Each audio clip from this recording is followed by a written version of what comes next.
When you join the Red Cross, there's a lot of opportunity, and in my particular area is disaster cycle services, so the kinds of things you commonly think of when you think of disasters. A lot of people think of the Red Cross as biomed, giving blood, and that's a whole different division.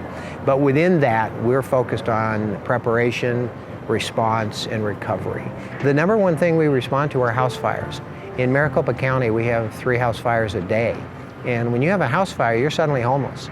So we're on the scene within a couple of hours. We get called by the fire department.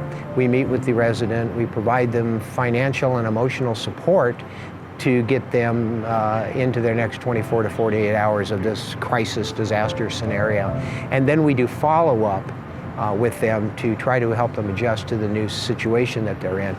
And most recently, I've developed a specialty in our integrated care and condolence functioning, which responds to those folks who's had death or injury in a disaster.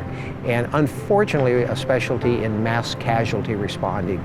And so now, the year before last, I went to Gallup, New Mexico. There was a bus crash where there were 9 fatalities and multiple injuries. And most recently in August, I was in El Paso for the Walmart shooting. And the Red Cross function there is to provide emotional support and physical support for the people that are impacted by that tragedy. So, well, certainly to complete your education, whatever that turns out to be. I mean, if you're a psychology major now and you end up graduating that field, so be it. Maybe you find something along the way. But keep that commitment going. That is important. I think people downplay sometimes the value of a degree. And keep your options open.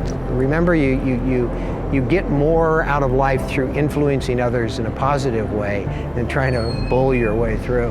And when I think about what has really served me well, one of the big lessons I took from my undergraduate degree was evidence-based understanding, knowing the difference between scientific truth and just wishful thinking or guesswork. And one of my pet peeves is people say, oh, astrology. Well, there's absolutely no data for that, but people still act as if there is. So I think that was another takeaway, is appreciate the importance of scientific inquiry.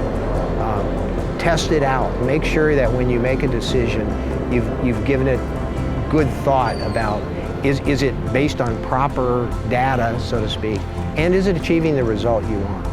Because that's a critical piece. And have fun along the way.